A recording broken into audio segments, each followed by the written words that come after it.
Welcome back, everyone, to Bald Father Bets. Quick recap of Sunday. I've been able to watch a little bit more film on Saturday, and we'll get into that. And then also, I told you guys I was going to talk about a little bit of the futures market after week one. That's always interesting. I did not on the last video, so I'll talk about that. And then obviously our play for tonight, TCU, North Carolina. First, please make sure you subscribe to the channel, like, share, comment on this video. We'll always keep these picks free. Just anything you can do to help grow the channel would very much be appreciated from our side. So yesterday, 5-2 on the day. Started out 0-2 with Virginia Tech. 2 units on that one. Tough because we were covering most of the game, and then that punt return really broke that one wide open. But Virginia Tech didn't capitalize enough on a lot of their opportunities earlier. They were moving the ball well. And then on that last sequence, drones where they went for it on 4th down. He had guys 1st, 2nd, and 3rd down open and missed them all 3 times. Then on the 4th down threw the pick, and he didn't have anyone. It's very rare that 4 plays in a row you're going to get people open like that. So if you don't capitalize on the first 3, tough, because that's going to be your best opportunity for a backdoor cover. Is when you need a team to cover a 1-possession spread, and they're down by 2 possessions, and the other defense is the opposing team's defense is playing prevent. South Carolina wasn't necessarily playing prevent, but they were playing soft at that point. So you had the best chance for a cover there, and they were not able to get it done. So 0-2 there, and then a 5-unit win with Miami. So we were at 2 units on the +3, and then as soon as we got that +3.5, I put the community post out to you guys because that was wild. I can't believe that line got to 3.5. That's extremely key. So we put another 3 units then on that because Miami was one of my favorite plays of the weekend. Got shaky there late, but Miami dominated most of that game. I think just there's something that happens with teams that are kind of in that phase of taking the next level when they go up against teams who've kind of already been in that next level, is finishing the game. And Miami struggled with that a little bit, but they were able to get it done. Beck looked really good. It's kind of like what I thought he was going to look like. Again, not all of the struggles he had at Georgia were him. Some of them were, but not all of them were him. And he's a very good quarterback. So down in Miami, that was a tough spot for Notre Dame. Ultimately, I think they'll be fine. CJ Carr actually showed some really nice things. Yeah, I have a lot of they're going to be fine takes on everyone except maybe Alabama. I'm still indecisive after watching some of that film. So then some of the film from the weekend. We'll start quickly. Texas, Ohio State. A lot of people are talking about how Day coach circles around Sark. No, Matt Patricia coach circles around Sark from a coordinator standpoint. But a lot of that was because Sark didn't really know what he was going to prepare for, and Patricia did. And Patricia's a defensive genius if you've ever really listened to him speak. The other thing that was so amazing about it was he changed a lot of what Ohio State did conceptually and fundamentally. And they were still in a 4-2-5, but then everything that they did out of the 4-2-5 was very different from what Knowles did. And it's a testament to the Ohio State players. They picked all of it up immediately. Like if Patricia had come in before Knowles and tried to do that with that current Ohio State defense, they wouldn't have been able to adapt to his concepts that fast. These guys did it in one game because they're that smart of defensive players. They did some split coverage stuff that was pretty phenomenal.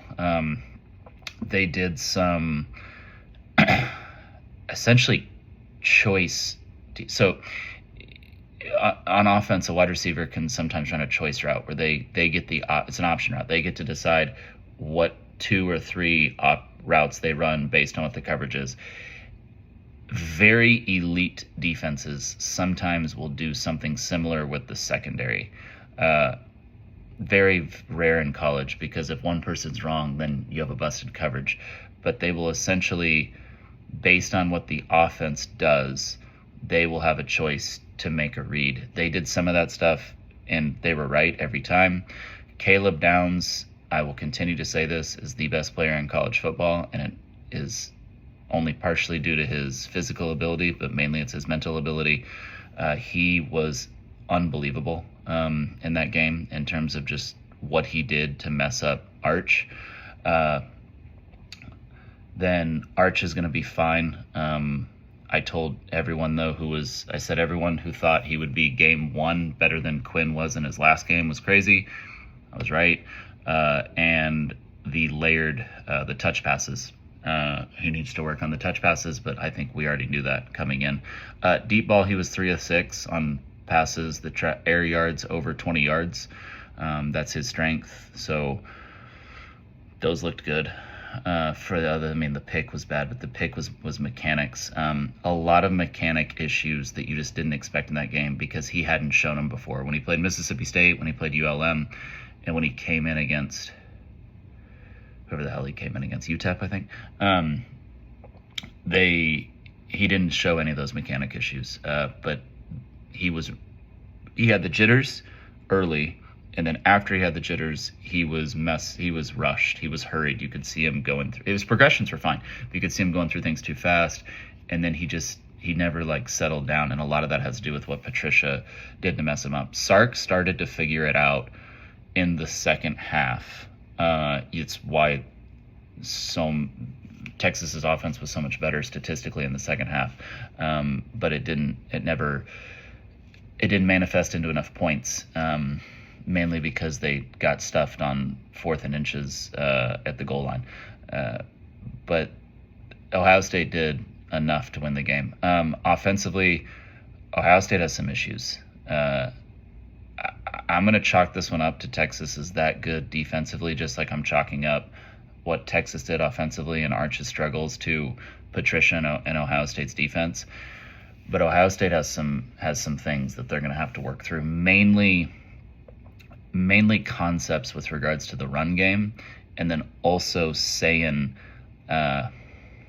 didn't go through his progressions.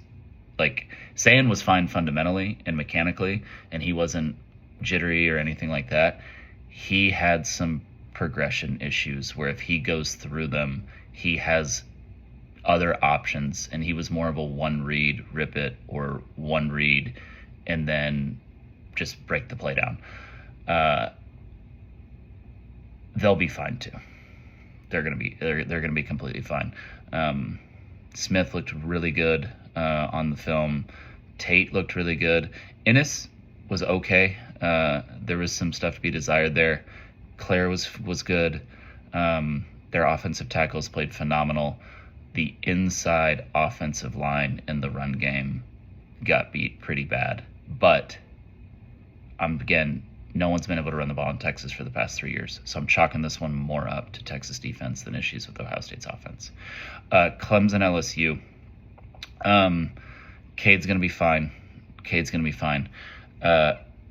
Nuss played phenomenal. This was essentially what everyone was saying with Nuss for a while now. If he cleaned up certain things with regards to turnovers and with some of the throws that he would make, he's one of the best quarterbacks in college and a very, very top pick to be the number 1 overall pick in a very short list of guys.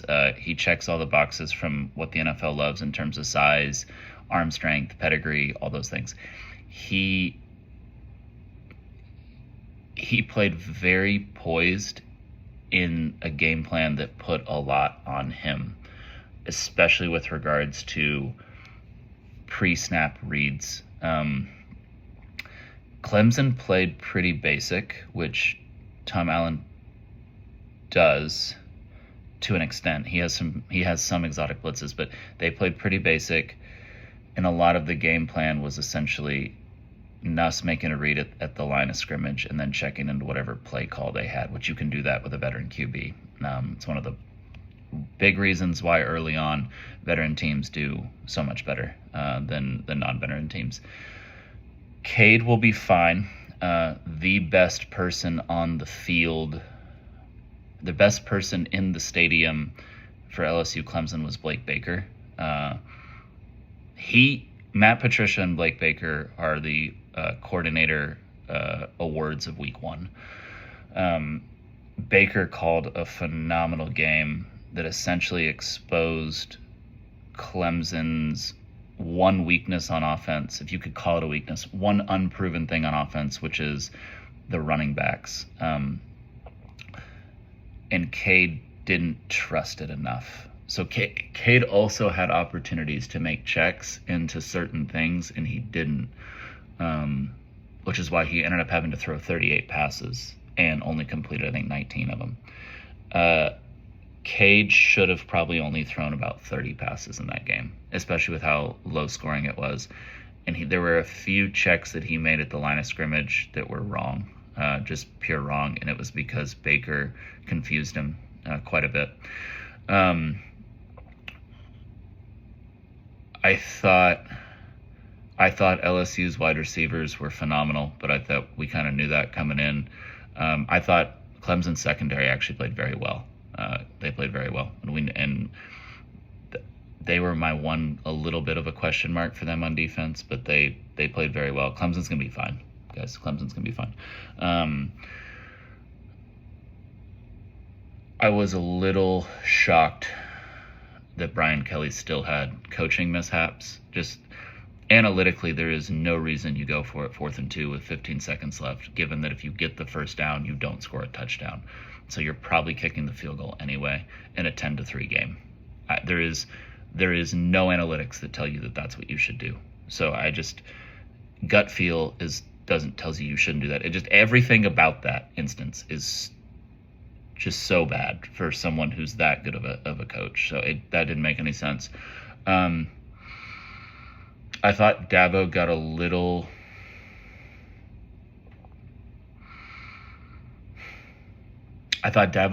emotional when things didn't go their way, and you could see it kind of bleed over a little bit into the assistants and the players and stuff like that. I mean, he's an emotional guy, but I thought he got a little too fired up about a few things when he needed to stay calm, because they very much still had a chance to win the game. I thought Garrett Riley called a fine game. Again, I think Cade made a lot of the wrong reads at the line of scrimmage. So anyway, Notre Dame, Miami, I haven't had a chance to deep dive the film from last night. Florida State, Alabama. So Clemson's going to be fine. Texas is going to be fine. I don't know on Bama, guys. After watching that film, there is a chance that it was just Malzahn and that offense, and they're not going to see anything like that again the rest of the year, and they'll be fine. They were so bad fundamentally in their gaps in the run game. I was shocked. So I don't want to go into too much detail, because again, it may not be that big of a deal, but right now the read is I don't know if they're going to be okay. Offensively, and this is where I'm going to focus on more, because again, I'm going to chalk this one up to could be Malzahn, they could be bad. We just don't know yet. Offensively, Simpson had some things that concern you more than I am concerned about Arch, just due to where they are in who they played, where they are in their time with their offensive coordinators and stuff. The throws they could versus could not make. I haven't deep dived the film yet on last night, Notre Dame, Miami, but I think the Simpson stuff will concern me a little bit more than the CJ Carr. I think CJ Carr, we'll watch it when we can this week, but I think he's fine. Simpson, I don't know if he can handle all that complex of an offense. Just the way Ryan Grubb called a very vanilla game plan, and Simpson had some problems with it, to be completely honest. The rain did not help. Anytime a monsoon happens, that's not going to help a quarterback. But he missed some things. The body language on the Alabama wide receivers wasn't great either. When you watch Texas, there's a few times where Texas wide receivers are running open and Arch makes the wrong read, whatever, and they're still all in, no issues, anything like that, no body like that. Alabama had a few where they're like, and I get it. You're a wide receiver. You're working hard out there. You're open. You're finally open, and your quarterback he's looking in a completely different direction, not going through his progression. So we'll see on him. I hope not, because I live in Birmingham, Alabama, and I can tell you if the season goes like this, Kalen DeBoer isn't lasting. He's not going to make it. They won't do that.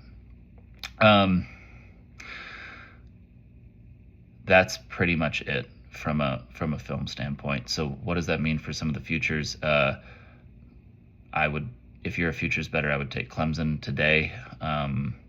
In terms of ACC champion, especially after Miami won last night, you're getting a really good price on Clemson. And I would take Texas national title. I wouldn't take SEC champion because there's too many variables there. And they're probably going to have to play Georgia and Atlanta. It's very hard to beat Georgia and Atlanta. But you're getting I think plus 750, plus 800 on Texas national title. You're getting probably one of the best prices that you'll get. And I think they showed that they are in a tier of maybe 2 to 3 teams that have the most talent, and Arch will be fine. So if you're a futures bettor, those are the 2 things that I would take after this weekend. Then heading into tonight, TCU, North Carolina. From a model standpoint, from a roster standpoint, this line should be TCU minus 6.5, TCU minus 7, and we're gonna take the bait. We're gonna lay TCU minus the 3. I can't believe you can get 3 still, but we're gonna take it minus the 3. It's just wild that you can get 3. So anyway, we are gonna take that. If you want North Carolina, make sure you grab 3.5. If you like North Carolina, I'd just stay away. Yes, maybe tonight we're like, man, can't believe we bet against Bill Belichick. But this North Carolina roster was so many new things, so much brought in, going up against a veteran TCU quarterback, a pretty loaded TCU team. This makes no sense.